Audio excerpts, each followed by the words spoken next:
Ana Lilia Pérez Mendoza, buenos días, buen viernes y bienvenida a esta mesa. Gracias por estar aquí. Fabricio Mejía, buenos días y bienvenido a esta mesa. Buenos días. Bueno, ¿por dónde empezamos?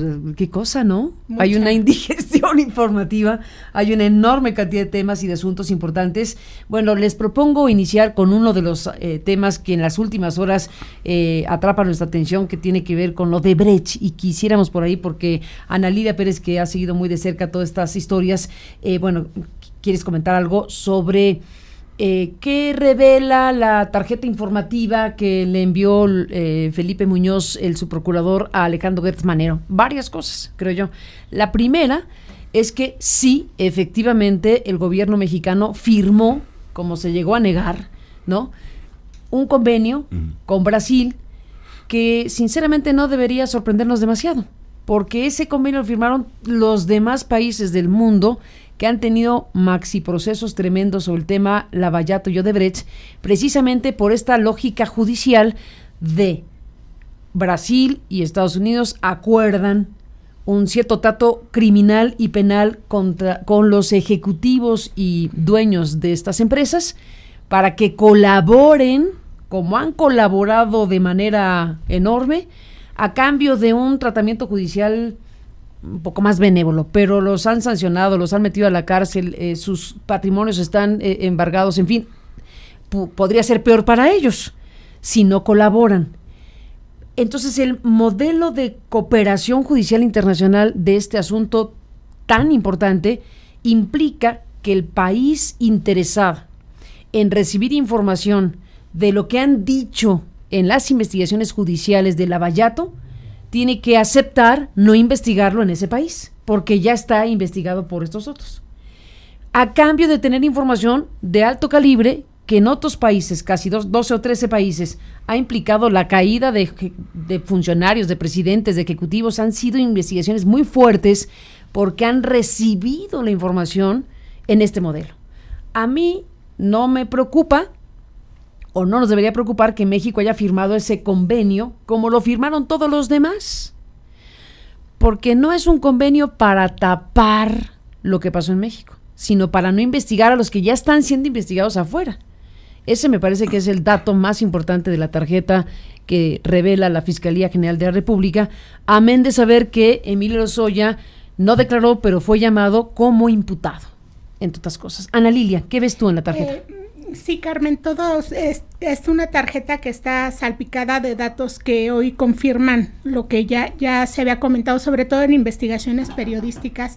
Yo revisé los informes, el último informe que presenta la empresa Odebrecht a sus accionistas, este es correspondiente al año 2018, y incluso ellos mismos hacen quieren lavar su imagen dentro de su propio consejo, su propio escándalo, reconocen el escándalo, lo que les ha costado, y ellos plantean que ellos han establecido una serie de compromisos, dicen ellos, de actuación ética, íntegra y transparente.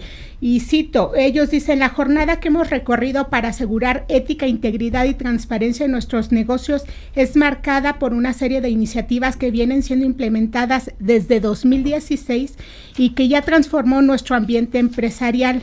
Ellos hablan de una serie de medidas internas que incluye una reestructuración de todo su cuerpo directivo, pero hablan sobre todo de políticas anticorrupción, donde hay puntos interesantes que me gustaría destacar, porque ellos hablan de que han firmado acuerdos de lenidad, es decir, para exigir el cumplimiento de sus deberes o castigar sus faltas, con autoridades de Brasil, de Estados Unidos, la Fiscalía General de Suiza, con autoridades de Ecuador, de Guatemala, de Panamá, de República Dominicana.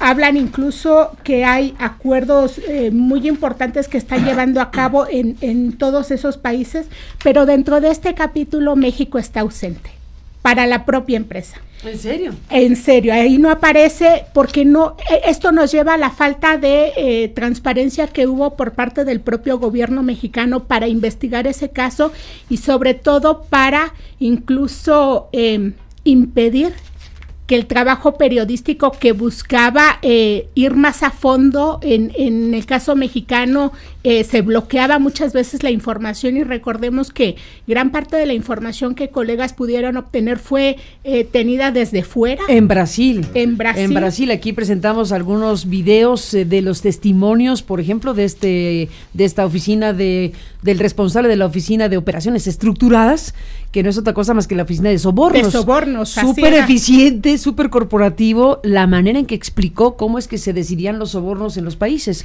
Bueno, eso ya periodísticamente hablando se conoce porque se obtuvo allá. Así es, Carmen.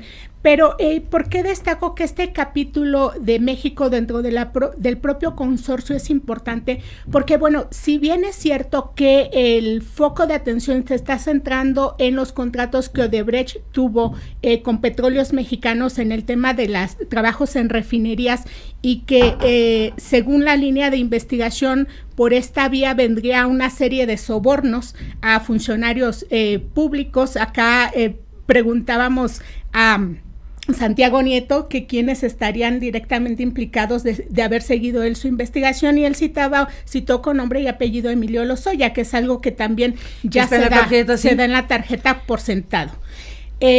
Acá vuelvo al tema de por qué es importante el caso mexicano dentro de que se reconozca finalmente y que se transparente y que se lleve hasta el último nivel de investigación de este consorcio. Bueno, si bien están esos contratos con Pemex, Odebrecht a nivel global ubica México como uno de sus principales negocios. Tenemos un mapa del propio corporativo. Lo vamos a hacer. Te propongo una cosa, Analía, hagamos un alto, porque está ocurriendo algo importante en la Casa Blanca, el informe especial. ¿Te importa si cortamos? Claro, porque estamos con el tema y también con la emergencia que está anunciando Donald Trump desde la Casa Blanca, gracias a los amigos de Univisión que nos permiten tomar su señal de Facebook. Cerca con China, y el presidente Xi, a quien respeto mucho, muy buena relación que tenemos,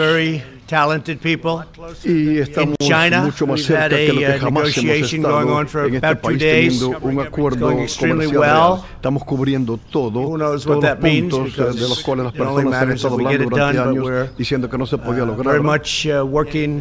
Very closely with lo que sea, China and President Xi, who I respect a lot. Hemos estado perdiendo un promedio de $375,000 millones al año con China. Muchas personas piensan que son $506,000 millones. Muchas personas piensan que es mucho más que esto. Vamos a estar nivelando el terreno.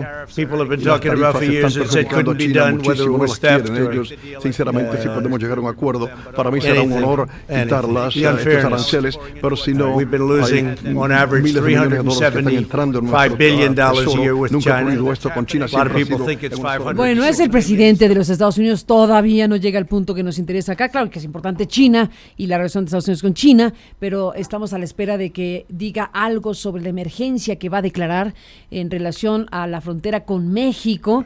¿Qué tipo de cosas va a decir? Pues vamos a ver. Porque ya dijo que estamos peor que Afganistán, de ahí para arriba, ¿no?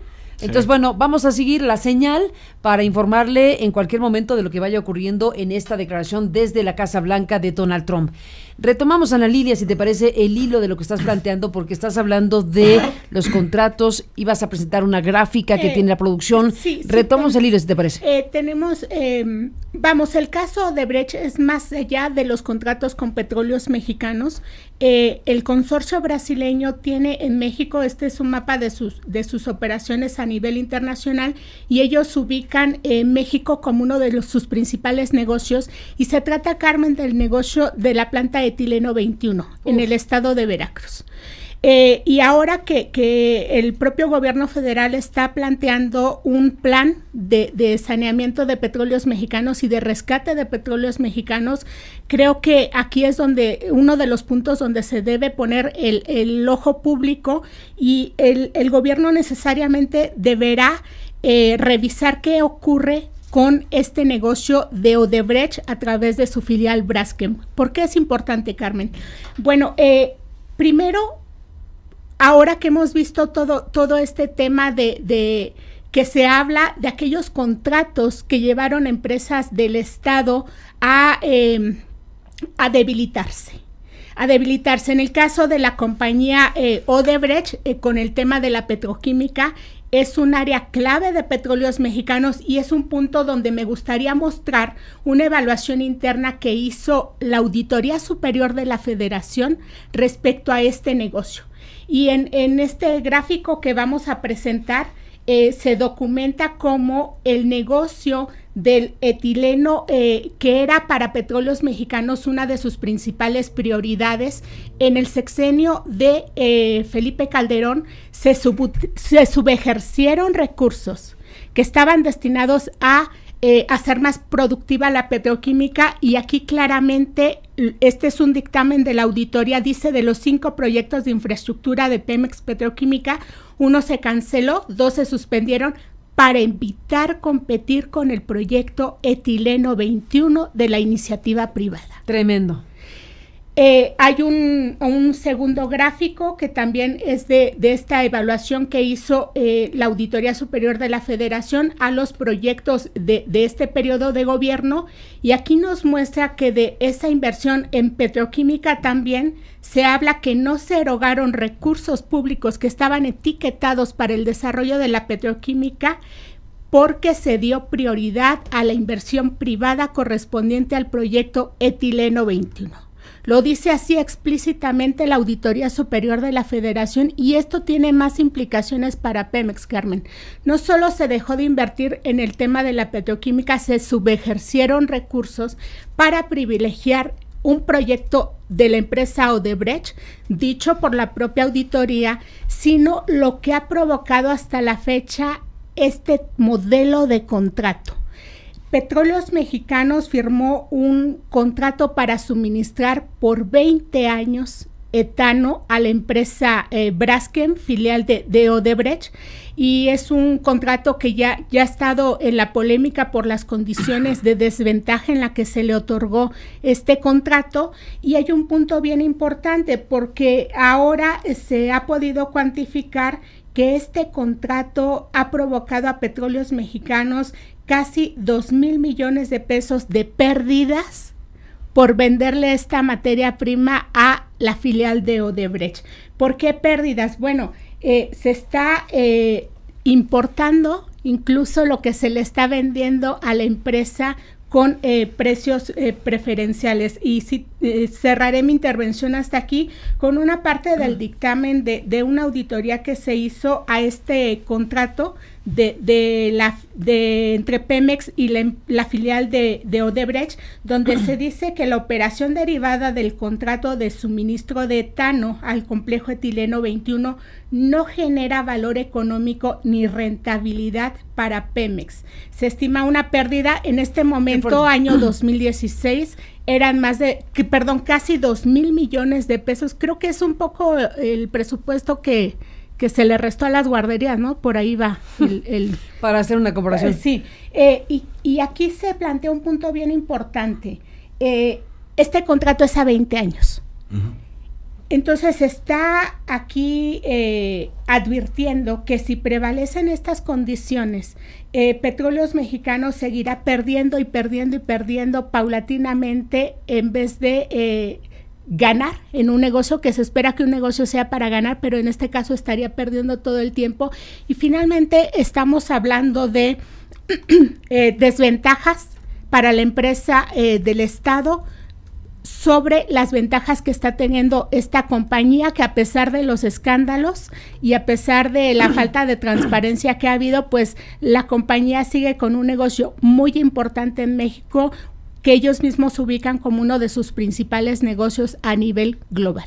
Sin la menor duda. Bueno, solo agregaría, Fabricio, antes de escucharte rápidamente, porque después de la explicación que hace Ana Lilia y de la importancia que tiene de ver ese contrato que está vigente en este momento de una filial de Odebrecht en México, agregaría lo que en su momento aquí presentó nuestro colega Sebastián Barragán de la Unidad de Investigaciones Especiales. Tuvimos acceso al acta del Consejo de Administración de Pemex, en donde se sesionó para hablar del contrato, de este contrato, terrible contrato, que hay que ver cómo es que se firmó, quién lo firmó, un contrato absolutamente adverso a Pemex. Bueno, tuvimos acceso a esa acta del Consejo de Administración que presidía Rogelio Gasca. No, No, José Antonio Meade. Perdón, sí. No, José Antonio, Gasca es muy importante, pero de otra manera. Sí. José Antonio Meade, presidente del Consejo de Administración de Pemex, como secretario de Energía de aquel momento, con Calderón, con Felipe Calderón. Bueno, es muy interesante ver cómo, bueno, es el acta del Consejo, o sea, es la transcripción de lo que se está diciendo ahí. En esa sesión se presentó una postura del Consejo de Expertos Independientes de Petróleos Mexicanos, que estaba representado por uno ahí, y presentaron un documento criticando ese contrato por lesivo a Pemex.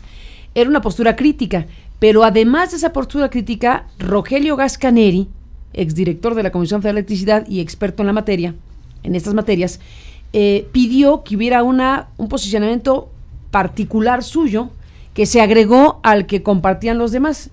Todo indica que le pareció suave el que presentaban los demás y él fue mucho más enfático respecto a lo lesivo del contrato y que tenía que revisarse. Además de señalar diversas irregularidades graves en el procedimiento de la contratación misma, bueno, el contenido del contrato era suficientemente grave como para revisar el contrato. Lo que quedó clarísimo ahí es que José Antonio Meade no estaba dispuesto a tal cosa.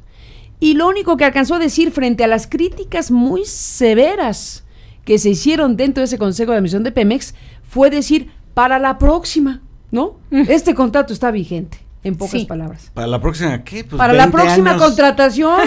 Para la próxima contratación. Pero ahí eso es muy delicado porque a la hora de que están diciendo, en términos generales, López Obrador, Bartlett Díaz, Romero Oropeza, que hubo prácticamente una acción deliberada para socavar a Pemex, para socavar a la Comisión Federal de Electricidad. Bueno, tienen que revisar cosas específicas y decirnos exactamente dónde están los ejes de actuación de quienes están señalando con nombre y apellido para saber qué responsabilidades tienen. Aquí hay un caso. Si el gobierno de la República se detiene a revisar etileno 21, ¿de veras? Ahí empieza una historia sumamente grave, Fabricio.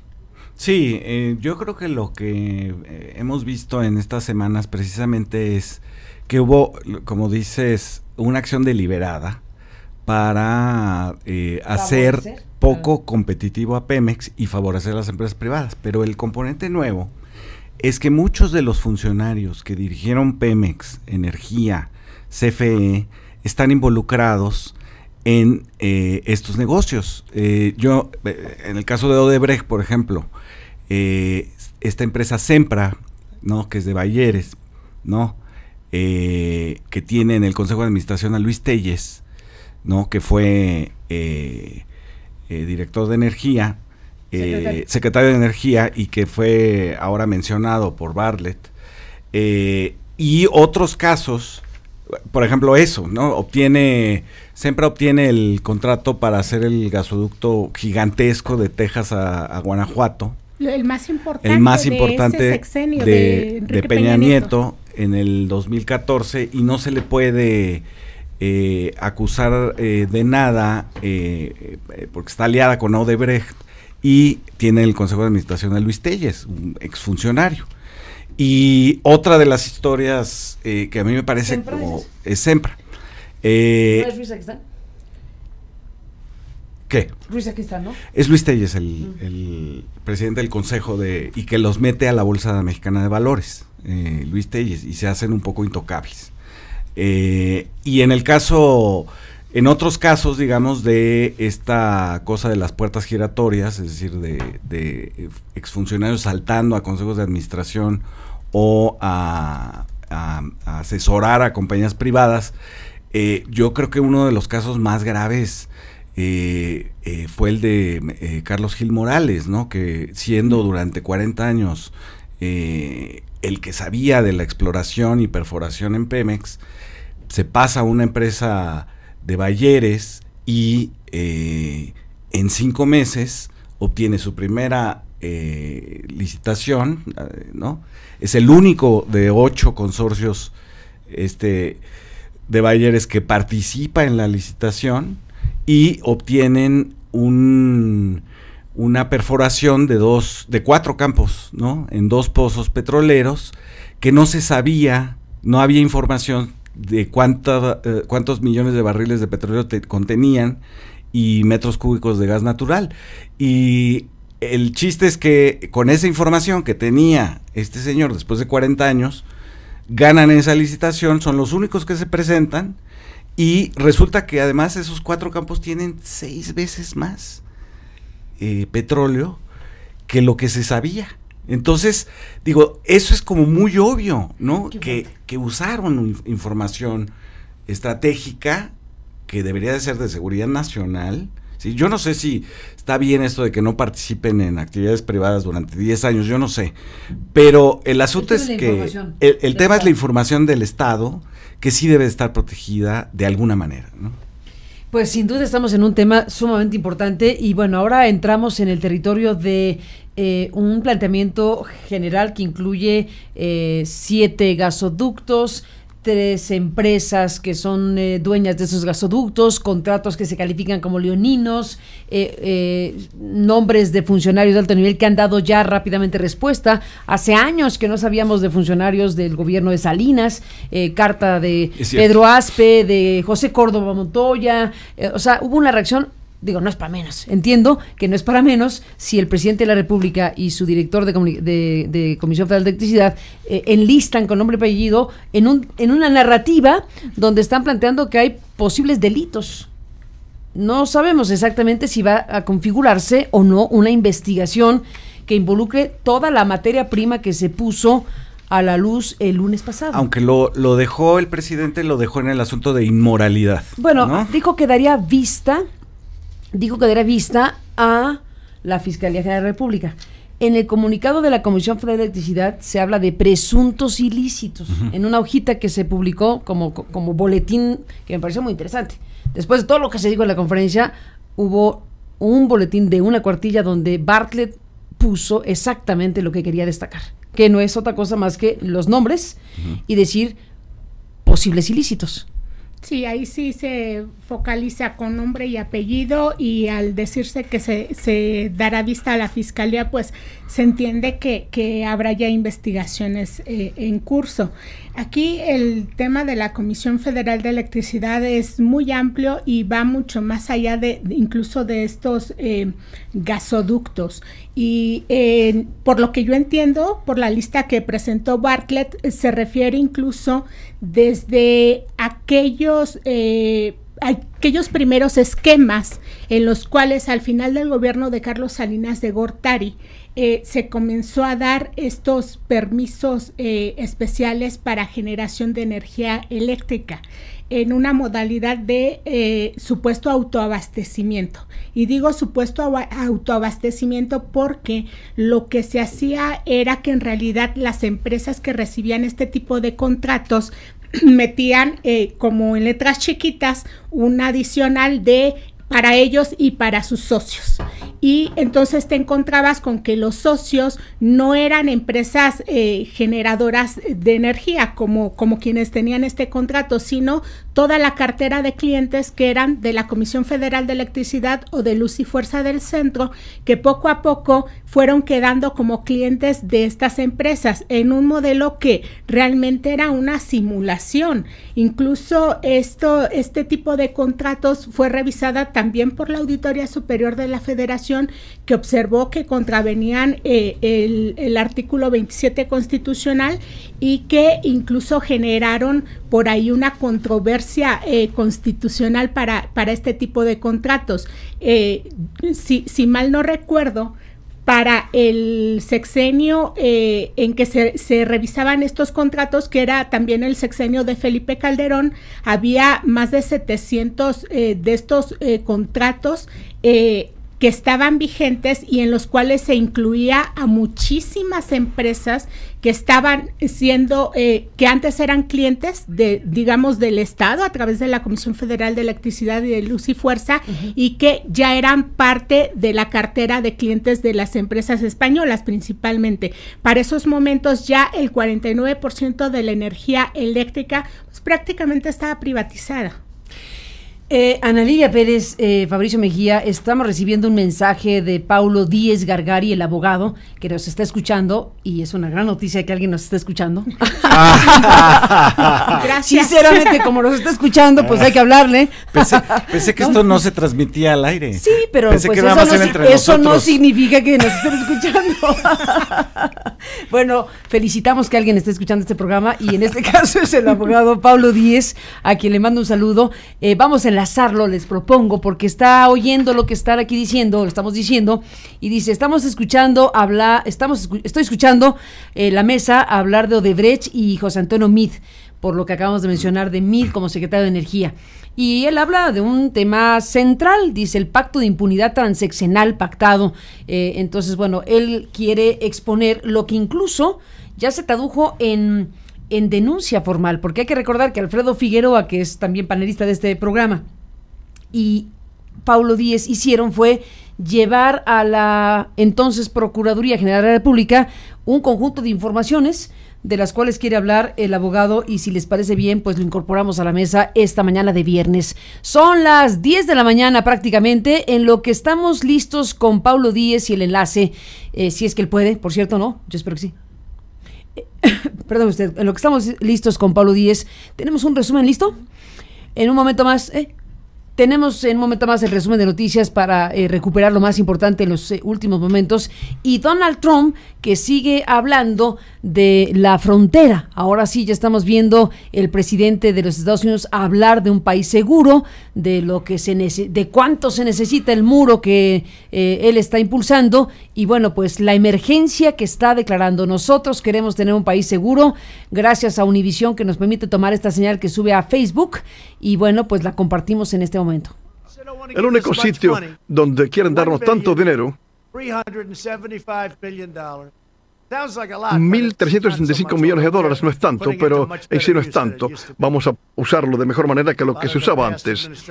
Muchas de las administraciones pasadas eran fácil de conseguirlo y no construyeron, no hicieron lo que podían haber hecho. Hubiera sido maravilloso haberlo hecho antes, pero yo recién acababa de llegar, recién estaba en esta profesión y tuvimos no tuvimos buenos resultados en el primer año y medio. Las personas que debieron haber respaldarnos no nos respaldaron y debieron habernos respaldado.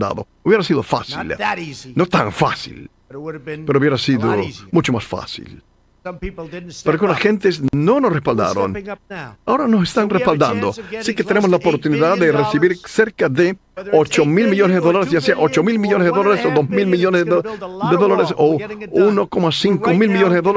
Vamos a tener muchos muros. Estamos construyéndolo ahora en algunas de las áreas más importantes. Ya hemos renovado una cantidad tremenda de muros, haciéndolas tan buenas casi como las nuevas. Ahí es donde se ha invertido mucho, gran parte del dinero.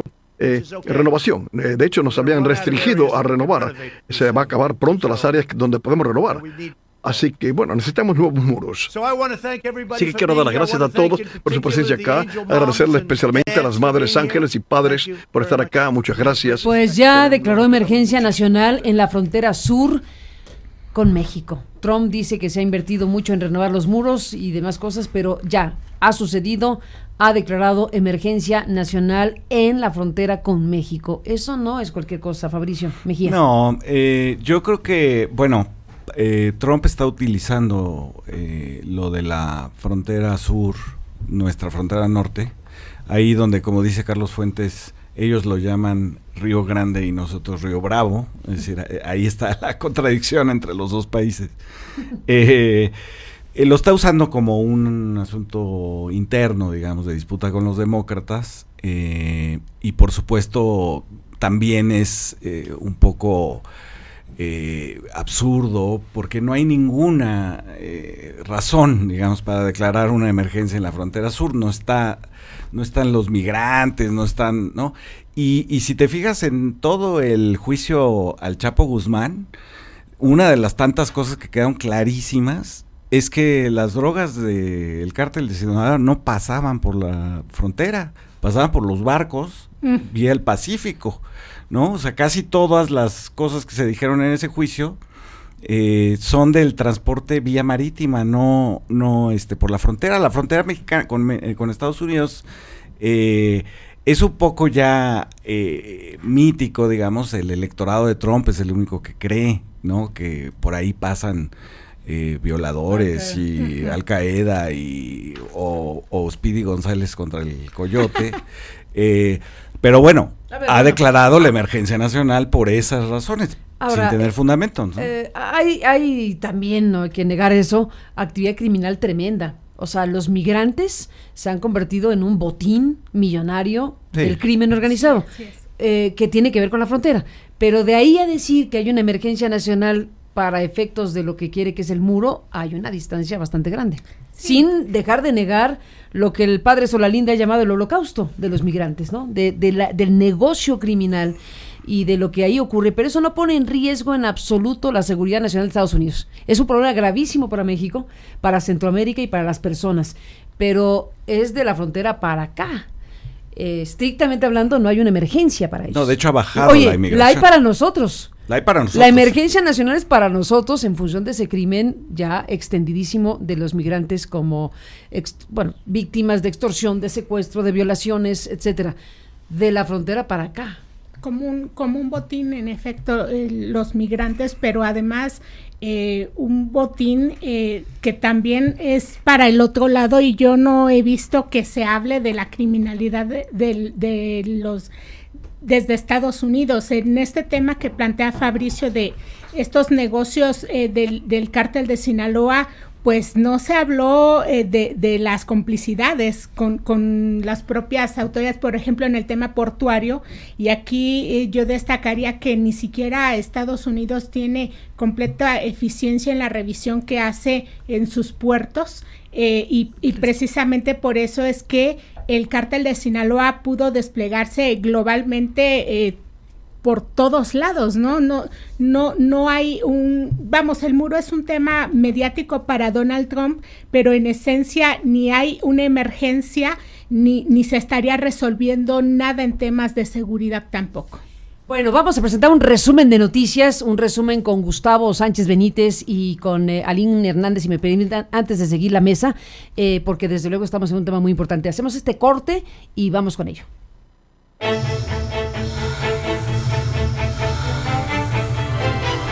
Lo mejor de Aristegui Noticias.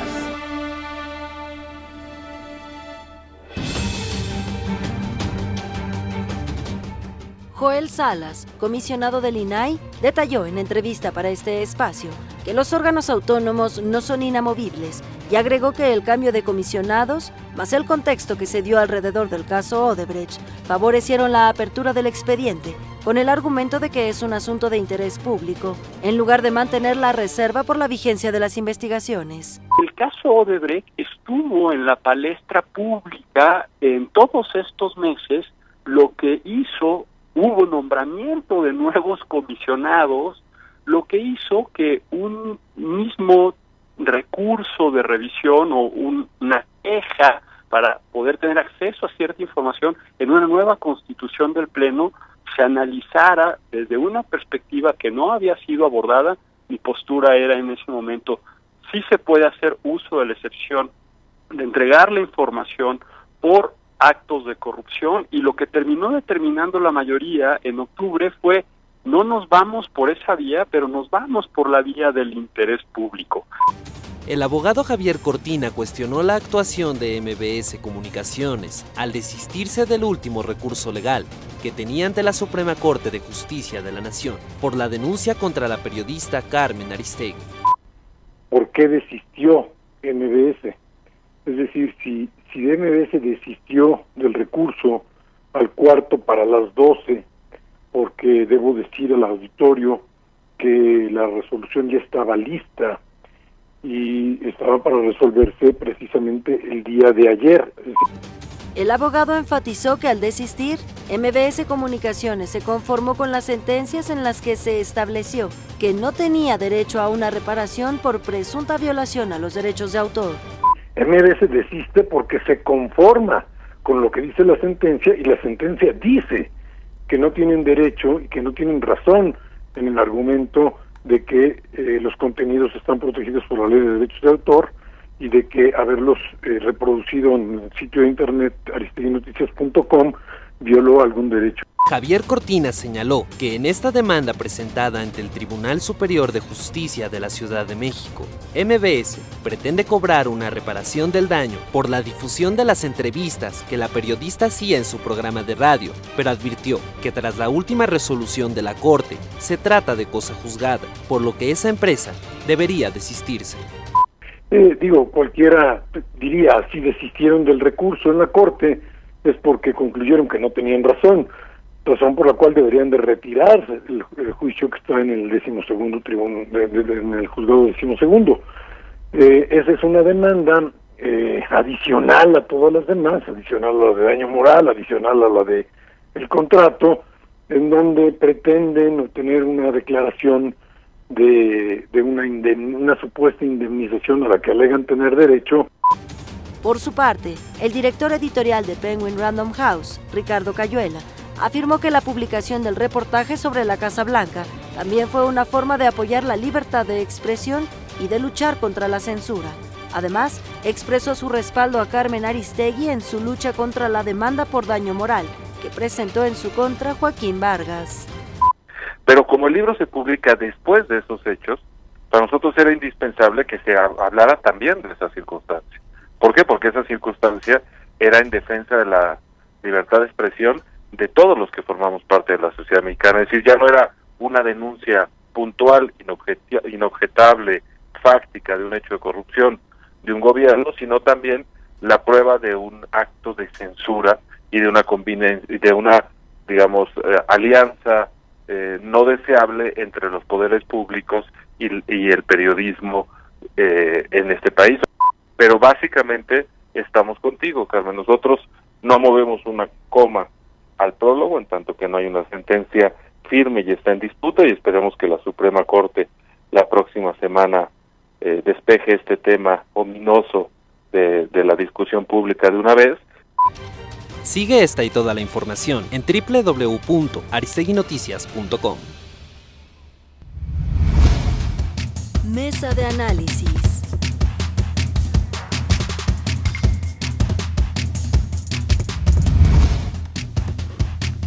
Retomamos el hilo de esta mesa de análisis y de debate. Nos hemos centrado en el tema Odebrecht, pues por obvias razones, y sobre todo el tema de Etileno 21, este contrato con una filial de Odebrecht que tiene Pemex, que está vigente, que seguimos pagando y que es a costillas de México que se sostenga un contrato con esas características claramente lesivas a petróleos mexicanos, por decirlo en un resumen. Bueno, hemos recibido el mensaje del abogado Paulo Díez Gargari, que, como en su momento informamos, presentó ante la PGR, hoy Fiscalía, una denuncia junto con Alfredo Figueroa y otros sobre esto que han llamado el pacto de impunidad transeccional y otras cosas, que se relaciona con cuestiones que tienen que ver con contratos como este, que vienen del gobierno, que vienen del sexenio de Calderón, Peña Nieto, y están vigentes en este momento porque el contrato pues está firmado. Paulo Díez, abogado, buenos días, bienvenido a la mesa. ¿Qué tal, Carmen? ¿Cómo estás? Buenos días, un saludo al auditorio y a los participantes en la mesa. Aquí están Fabricio Mejía y Ana Lidia Pérez Mendoza. ¿Qué nos dirías de lo que estás escuchando de aquí, de lo que aquí se expuso? Pues destacar nada más, Carmen, lo que bien señalabas, que este es quizá uno de los casos emblemáticos de esto que hemos llamado los pactos de impunidad transeccional, que tanto daño le han hecho al país y con el que debemos terminar ya, ¿no? Efectivamente, cuando uno analiza todas las cosas y cómo se dieron, Carmen, es muy importante las fechas, porque está todo armado como las piezas de un rompecabezas para que ciertos actos ocurran al final de la administración del presidente Calderón y ciertos otros ocurran los primeros días de la administración del expresidente Peña. Y esto es una forma muy común de blindar un proyecto y de incorporar a todo mundo en el lodazal y decir, estamos aquí todos metidos y todos nos cubrimos las espaldas. Unos días tú recordarás que, este contrato se firma y se celebra el contrato con Odebrecht, con este consorcio que lideraba Odebrecht, se firma sin contar con el Consejo, con la aprobación del Consejo de Administración de Pemex, que es una de las cosas que señala con mucha razón el consejero Gascaneri, y dice, esto debió haberse traído aquí. y cuando lo hace notar en esa sesión que es presidida por José Antonio Meade, en vez de decir, señores, pues efectivamente hay que detener esto, hay que revisarlo, hay que ver si se tenía que obtener o no previamente una autorización del Consejo y ver en todo caso los méritos de la opinión del consejero Gascaneri. Lo que dice es, bueno, pues a lo mejor ya pasaron algunas cosas aquí incorrectas, pero ahí para la próxima lo tomaremos en cuenta. ¿Y qué ocurre después de esto, Carmen? Ocurre que unos meses antes de que terminara aquella administración, el Consejo de una de las empresas de Pemex autoriza que se adjudique directamente aquel contrato para transporte del gas etano hasta la planta de Braskem Idesa, que le adjudican directamente a una empresa dirigida por Carlos Ruiz Sacristán, una de estos exfuncionarios que mencionó el director general de la CFE hace algunos días, y que me parece que es correcto pues que se ponga esto en tema como un tema de discusión de la opinión pública, algo que es conocido, pero que no basta con eso, es decir, no basta con que conozcamos pues que en este juego de las puertas giratorias unos funcionarios van de un lado para otro y obtienen beneficios indebidos. Este es un contrato que se adjudica directamente a esta empresa, Yenova, dirigida por Carlos Ruiz Sacristán, consejero de OHL, junto con Jesús Reyes Heroles, junto con Emilio Lozoya, y digamos, hay algunos personajes que recurrentemente pues están ahí en la escena. Pero fíjate, lo curioso, recordarás esto, que se autoriza la celebración de ese contrato, pero no se firma, sino que se firma en los primeros días de la administración Peña, y uno dice, oye, esto no hace ningún sentido. Es decir, ¿quién autoriza la adjudicación directa de un contrato de esta naturaleza en favor de una empresa dirigida por una persona muy cercana a Emilio Lozoya y a la nueva administración? Pero se celebra en los primeros días de la siguiente. ¿Qué es lo que ocurre con esto, Carmen? Pues es una especie de pacto tácito, de decir, mira, estamos de acuerdo con lo que se está haciendo, y esto lo que hace es que le damos continuidad y las dos administraciones nos cuidamos las espaldas. Recordarás también que en los primeros días de la administración de Peña, el contrato con Braskem Idesa se modifica, pero el día 1 o 2 de la administración esto no ocurre en ningún lugar del mundo, ¿no? Un contrato como estos. Y me parece, y esto era un poco lo que quería yo destacar, Carmen, que lo que tenemos que ir en estos graves temas de corrupción es mucho más allá de andar buscando el soborno que se hubiera depositado en una cuenta. Todos estos grandes proyectos de infraestructura, en los que, digamos, se prestan mucho para la corrupción, las formas en las que ocurre la corrupción no son estas formas tradicionales que nos hemos imaginado, pues como el del siglo XIX o XX, en donde alguien recibe dinero en su cuenta y se acabó. Estos son esquemas mucho más complicados, mucho más sofisticados, y el pago de los sobornos, pues habrá que verlos muchas veces, Carmen, en los temas del financiamiento de campañas políticas, que es a donde se canalizan las grandes cantidades de dinero sucio que se pactan como contraprestación para este tipo de proyectos. Si andamos preocupados por los $10 millones que dicen que Odebrecht le pagó a Lozoya o a través de algunas empresas de Lozoya, nos vamos a equivocar. Las contraprestaciones en estos proyectos son mucho mayores y no están tan a la vista. Por eso urge, pues, que estas cosas no se queden nada más a nivel de la denuncia pública, sino que las investigaciones realmente avancen y que se lleven a cabo investigaciones serias. Porque otra vez, Carmen, tú ves a estas empresas y son las mismas de siempre. En un proyecto también pues de ductos, aunque no era de la CFE sino de Pemex, los Ramones, vemos esta otra barbaridad en donde los Ramones también participa Odebrecht y también participa Yenova, la empresa de Ruiz Sacristán, pero además le adjudican directamente el contrato de la supervisión a OHL, que no tiene ninguna experiencia, Carmen, en la supervisión de ductos de ninguna clase, y en el momento en que le adjudican directamente ese contrato para que supervise a Odebrecht y a Yenova, imagínate nada más, Carlos Ruiz Sacristán era director general de Yenova y era además consejero de OHL, y todos pues vinculados con Emilio Lozoya, ¿no? Es decir, aquí hay varias pistas que no podemos simplemente dejar a un lado, y me parece que es muy importante que la Fiscalía General de la República retome todas estas pistas y empiece a hacer una investigación muy seria que conduzca claramente a identificar a los responsables, que no nos digan que es una cosa moral y no jurídica, Carmen, porque incluso si hubiera delitos ya prescritos, pues había que perseguir a aquellos que dejaron deliberadamente que prescribieran esos delitos, ¿no?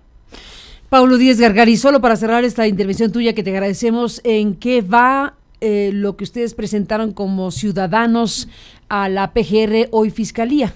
Mira, ese tipo es uno de los temas pues más complicados que enfrentan los ciudadanos que denuncian actos de corrupción, porque uno presenta su denuncia ante la Fiscalía, efectivamente se abrió una carpeta de investigación.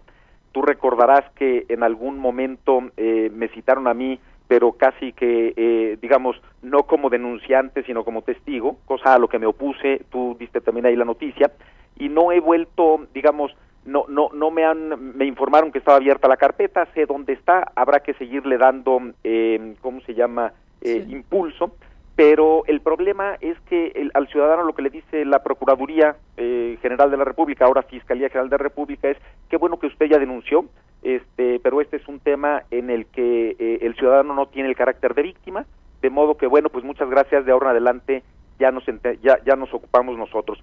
Es importante que en este tipo de delitos se reconozca el carácter de víctima de todos los ciudadanos, de modo que quien denuncia, Carmen, pues pueda seguir impulsando las investigaciones, aportando pruebas y colaborando con la autoridad en la medida de lo posible, pues para que avancen esas investigaciones. La carpeta ahí va, pero bueno, pues no creo que haya mucho avance todavía. Espero que esto pues sirva justamente para acelerar esas investigaciones y que se tomen en consideración como parte de todo el tema Odebrecht, ¿no?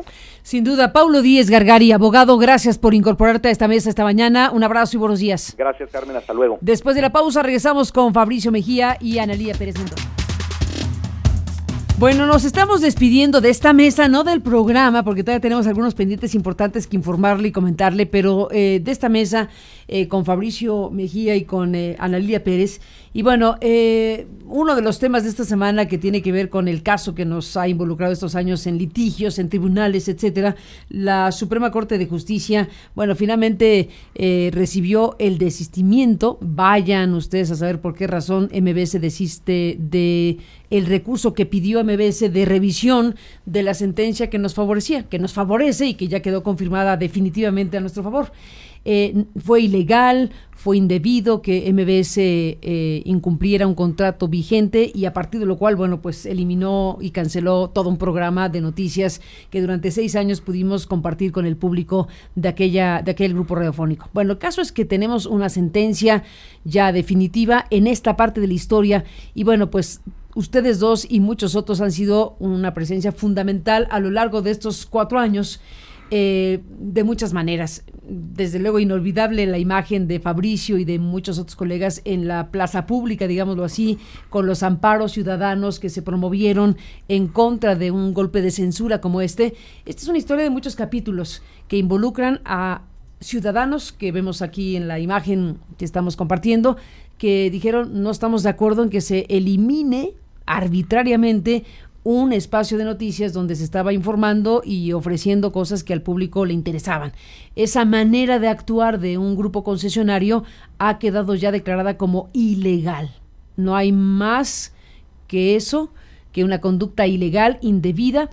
Ese contrato, dice la sentencia, está vigente, cualquier cosa que eso signifique, pero queda totalmente confirmado lo que desde el principio dijimos, que había aquí un acto arbitrario, un golpe de censura, le hemos llamado nosotros. Y eso es parte de lo que ahora tenemos a la mesa como una resolución, bueno, más que una resolución, como una ratificación de lo que ya habíamos ganado ante el desistimiento de MBS. Han sucedido cosas muy interesantes como el artículo que publicó Javier Tejado Donde, pues como colaborador del diario El Universal, pero también hay que decirlo, un hombre muy cercano a Televisa porque ha sido uno de los principales asesores jurídicos de la televisora, director jurídico o el puesto que tenga, pero digamos una figura importante y experto en materia de telecomunicaciones como pocos, y sube a la discusión pública una serie de datos sumamente delicados que merecen también ser revisados e investigados, porque lo que está diciendo es que aquí hubo beneficios económicos millonarios al grupo MBS en algo que todo indica fue una suerte de pago por habernos sacado del aire, en un sexenio como el de Enrique Peña Nieto. 6,000 millones de pesos es la cifra que suma Tejado Donde, agregando el incremento notable de publicidad oficial. La columna está en la pantalla. El precio de Carmen Aristegui, 6,000 millones, es el título de la columna de Tejado Donde. Y bueno, ahí hace la aritmética y dice, les dieron tanto de publicidad de manera atípica y extraordinaria, acorde a sus previos convenios de publicidad oficial, y además obtuvieron 5,000 millones de pesos por la transacción comercial con Carlos Slim de los derechos de explotación de la famosa banda 2.5, que por ahí cruza buena parte de la historia. En total suma Tejado Donde 6,000 millones de pesos. Y ahora viene la respuesta de MBS a través de una columna de uno de sus comentaristas en el diario Universal, donde dice: Televisa ganó tanto de publicidad. Ya le respondió Televisa. A ver si tenemos el comunicado de Televisa para comentarlo más detalladamente. Ya le respondió Televisa diciendo, a ver, comparado peras con peras y manzanas con manzanas, hablando de radio, comparando MBS con W Radio, a ustedes les incrementaron más de 3,000%. Y entonces le revira Televisa con datos duros y se abre una discusión, o debería abrirse una discusión, sobre si aquí no hay nada que investigar. Porque todo de lo que estamos hablando son recursos públicos y concesiones de bienes de la nación. Eso es lo que está en el trasfondo de este caso, que nos costó un espacio radiofónico que habíamos construido a lo largo de 6 años y que ahora nos han dado la razón respecto a que era absolutamente arbitrario sacarnos del aire como lo hicieron. Entonces tenemos aquí nuestra historia personal y profesional, que nos importa por supuesto, pero más allá de eso, un tema sin duda de interés público, porque se trata de la libertad de expresión, de la libertad de publicación, de investigar un caso como la Casa Blanca de Enrique Peña Nieto, que sigue siendo un gran pendiente y una asignatura abierta, y todo eso involucra los más claros intereses de la sociedad. Entonces, bueno, pues estamos en esto a la espera del siguiente capítulo, porque ya respondió Televisa a MBS y nos queda saber qué va a hacer la Suprema Corte de Justicia en el otro juicio de los varios que abrieron en mi contra, en este acoso judicial, la semana que entra. Vamos a ver qué pasa con el daño moral, si sí o no, en función de lo que escribí en el prólogo del libro La Casa Blanca de Enrique Peña Nieto. Bueno, para cerrar, les propongo este tema por el componente clarísimo de interés público. Ana Lilia Pérez. Pues un tema de interés público en muchos sentidos, Carmen. Primero, por el acoso judicial. El enfrentar acoso judicial. Tú sabes de ese tema muchísimo.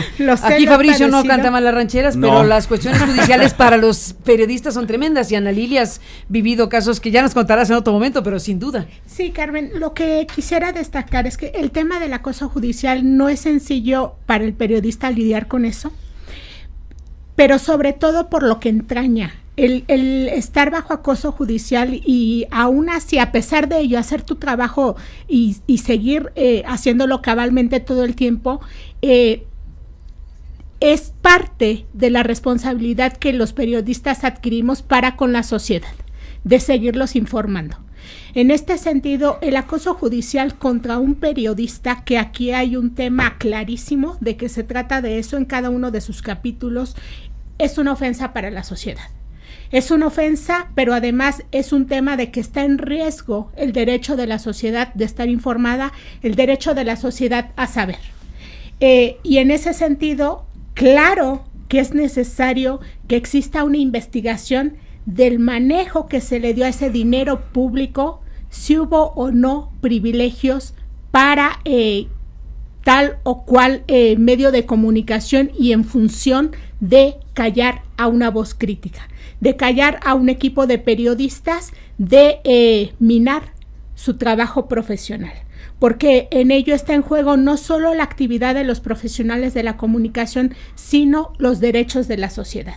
Y yo creo que es un tema que, por supuesto, se debe investigar el manejo que se ha hecho de los recursos públicos a través de la publicidad oficial, y que por mucho tiempo se hizo como un mecanismo de premio o castigo para con los medios de comunicación. Y un punto final: Cuando hablamos de acoso judicial y llevado hasta niveles de la Suprema Corte, como fue tu caso, también estamos hablando de el uso que se le está dando al dinero público a través del Poder Judicial para acosar periodistas. A mí me gustaría saber cuánto ha costado. Se usa muchísimo dinero, lo que cuesta los abogados, bueno, personalmente los abogados, etcétera, pero lo que cuesta el Ministerio Público, las oficinas, los jueces, los magistrados, los tribunales, todo eso es dinero de la sociedad.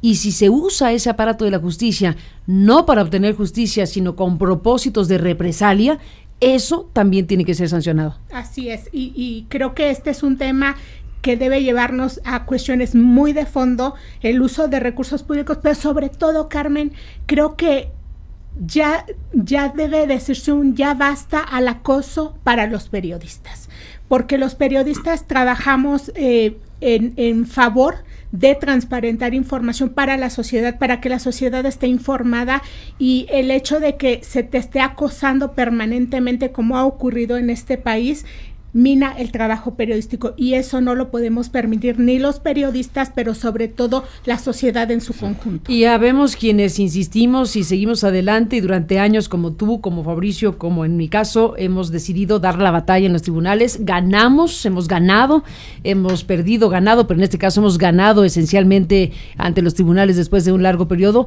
pero muchos periodistas prefieren no meterse en Honduras, y hay un fenómeno también de autocensura, porque este acoso judicial es también una invitación a los demás, no generalizo, a mejor no hablar de ciertos temas o no meterse en investigaciones, y eso también es un daño, desde luego a los periodistas y a la sociedad que ve afectado su derecho a estar informada. Fabricio. Exacto, el asunto que planteó tu caso, es decir, la censura que ejerció presumiblemente Peña Nieto contra ti vía los Vargas en MBS, apuntaba directamente al corazón, digamos, de lo que es una concesión.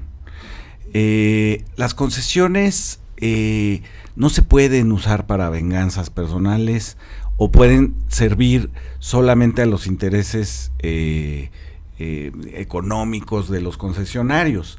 Hay un fundamento para que sean concesiones que tiene que ver con el servicio público que los medios de comunicación tienen que ofrecer.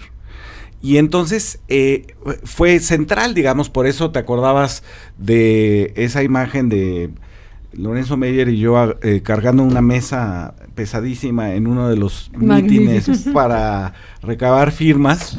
Y el día que nos dijeron que los abogados que había que entregar 7 copias de cada amparo y no teníamos fotocopiadora, entonces tuvimos que, un vecino prestó una planta de luz. Fantástico. ¿No? Entonces, esas cosas que tienen, digamos, las movilizaciones de la sociedad. Que Ernesto Ledesma, que guardó en sus oficinas de rompevientos las cajas de los... Bueno, una cosa de solidaridad social y gremial se de quedó este grupo. Se quedó sin oficina para su junta de redacción durante meses. Un abrazo para Ernesto y a los colegas de rompevientos, sí. Y entonces, esas cosas entrañables, digamos, que tienen las movilizaciones de la sociedad, en torno, digamos, a una cosa fundamental, que era el derecho de la audiencia a oírte.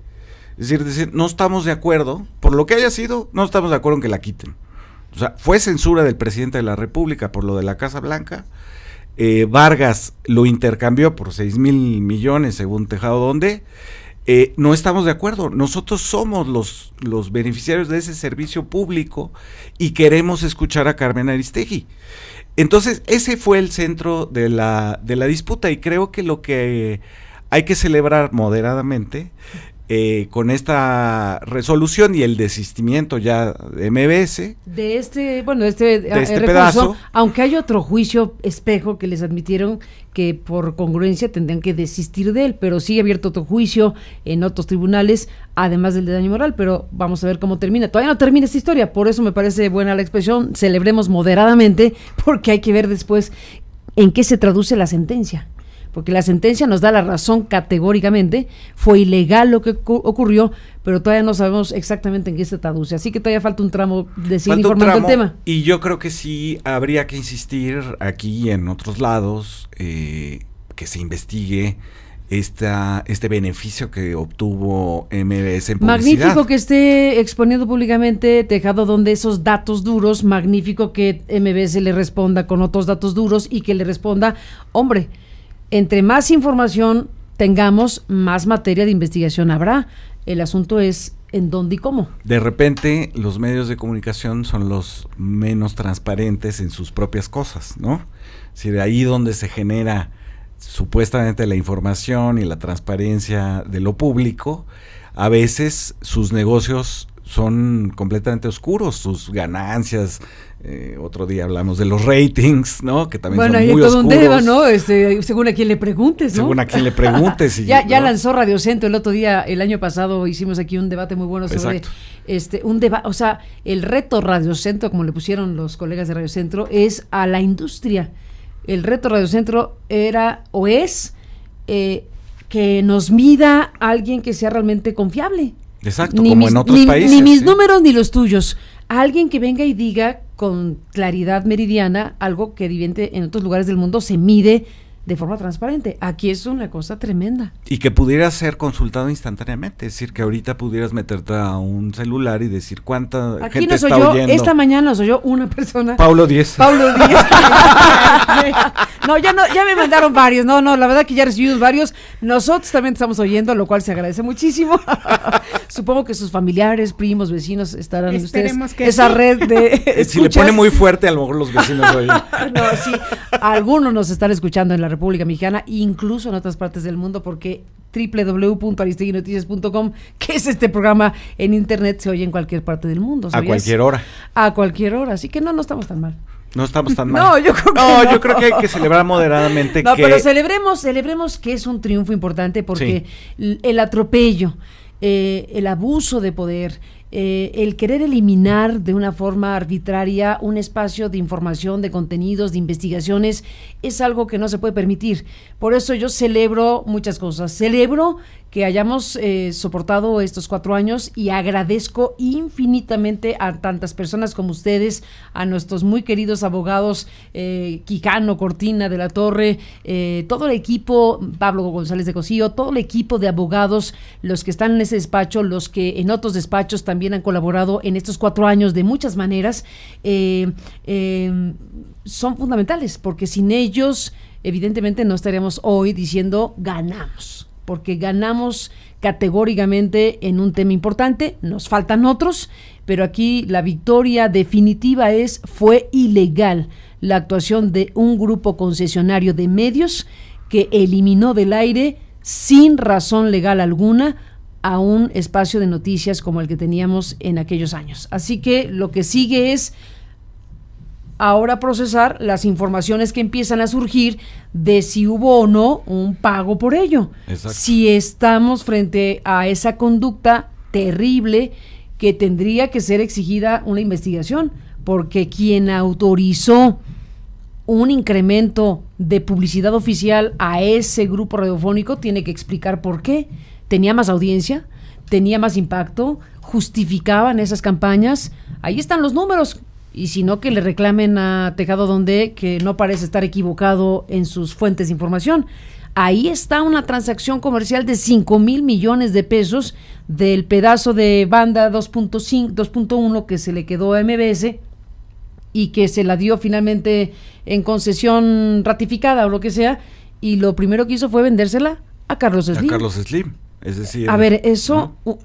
Tu Estado le entregas esa potestad a un privado para que la explote, Exacto. para que haga uso de ella y le dé un servicio a la sociedad, no para que la revenda de inmediato y se gane 5,000 millones sin regresarle al gobierno nada, porque ya quedó como una transacción entre particulares. ¿Es eso una transacción entre particulares? ¿Es eso algo que se puede permitir? 5,000 millones más los otros, estamos hablando de una cifra de 6,000 millones de pesos. Ese fue el pago, como sugiere el artículo de Tejado Donde, por nuestra salida de la radio.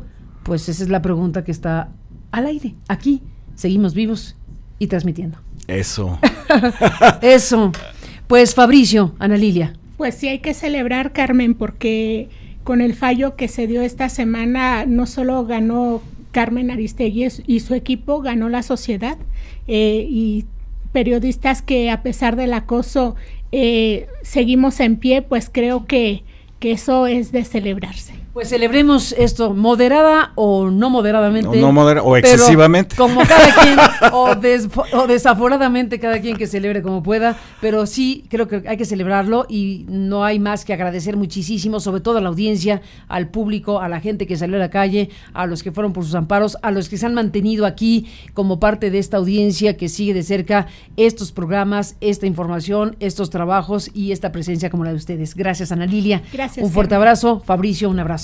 Gracias, Carmen. A los dos, gracias. Bueno, pues en la parte final de este programa vamos a presentarle otros asuntos. 10:44, un saludo a Eduardo Huichim, que nos presenta su comentario en este viernes. Adelante.